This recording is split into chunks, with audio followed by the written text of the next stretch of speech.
because they want that new high hit every time. They're always in the clouds doing that with somebody else because they have to get that high hit, because they do not live in reality. So when things are coming back down to reality and you're questioning them and calling them out on their bullshit, like their ex, old supply, that's when their mask starts to slip and they may go into narco rage and start accusing you of all the things that they are doing. So that they'll accuse you of having affairs, or they'll accuse you of something that they are doing. So yeah, so basically that will all happen, and then the discard will come. Now normally the discards will be, there'll be a series of things that happen in discard as well before it happens. Like it can be like it happens all of a sudden, but normally narcissists like to cause drama, where they say at the beginning they hate drama and they slag off their ex and they have their poor me stories and they talk about their crappy upbringing or their whatever, all to get supply for the, you know, because they're like that, they become the victim, don't they? So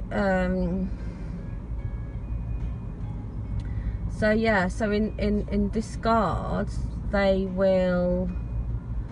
normally they'll do the whole sort of silent treatment thing for no reason, like it'll just happen out of the blue. And I'll go into that in a later video, how the silent treatment works, and ghosting and all that, and how that is such a very much twisted form of traumatizing abuse. And they'll do narco rage if they can, and they can get away with it, and start having tantrums as well.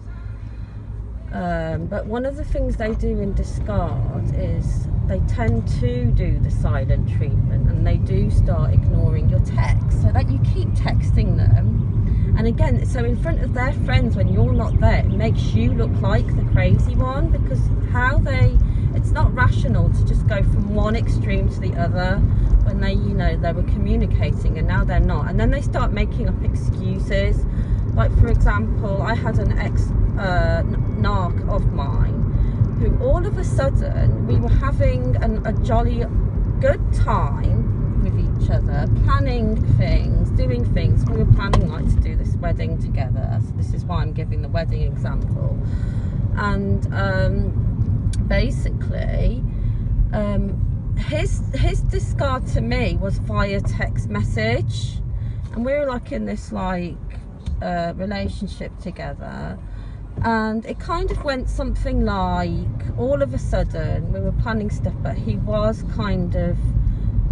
starting to avoid me, and he started to devalue me and go out with, like, make excuses how he needed to hang out with all his other friends and make time for other friends, and this other friend, and meeting up with somebody else at a wedding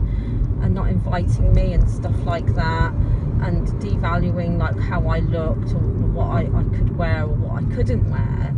And then what happened was, so he would text me all of a sudden saying that he had depression. And I'm actually gonna I still have the text message, so I'll probably read it out at some point just to give an example, but I'm just gonna sort of say in a nutshell what it said. So it's saying that he couldn't be around people the way he was, and that he had depression, and that he hopes that I understand, and that he never wanted to hurt me in any way, and he hopes that my opinion of him isn't dampened in any way, and he hopes that I don't hate him, and that he had like chronic depression, and he needed to be away from people and not hang around with anyone, including like his flatmate, that he was his house friend that he was living with at the time, who's supposed to be like one of his best friends. He said, oh, I can't even be around my best friend. and that's it. And no proper apology. It was all about me, what I thought of him, and I hope I don't hate him, and stuff like that. And then that was the end of it, and I responded to him, and you know, I said that he did hurt me and that I was upset and that I would be there for him and blah blah, all the usual stuff, because I was like devastated and like traumatized at this point. So in the devalue stage with the narcissist, one of the first kind of feelings you will go through, one of the first sort of, I don't know if you'd want to call it an emotion or a feeling, you are going to go through several different types of feelings and emotions, and it's going to be a roller coaster but you have to go through it because your human body, it's kind of like a reaction. But one of the first things is almost like you're going through cold turkey when you're like a drug addict. So like, you know, if somebody's sort of like a cocaine addict or a heroin addict or whatever addict they are, and they're taking loads and loads of it like 1 minute, and then the next minute it's just kind of snatched away from them, and they can't get hold of any anymore. It's a bit like that, like completely cold turkey, and you kind of wake up in reality, because what happens when you are in the idealization stage, it's like hypnosis. You're hypnotized and drugged up by the narc on narc drugs, and then all of a sudden, all that love bombing at the beginning, it's like you're in this like daze as well. When you come out of it, eventually you realise how drugged up you were, because you get kind of shoved back into the pit and the gutter of reality, and you kind of have to pick yourself up day by day, and it's like a daily struggle. So yeah, the narcissist will be nowhere to be seen. They'll disappear, they'll be ghosting you, which is the best thing they could possibly do, because you'll realise later on down the line, when you're sort of healing, going through the healing process,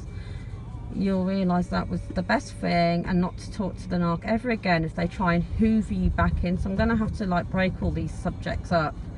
because there's like the silent treatment, hoovering, discard, like, you know,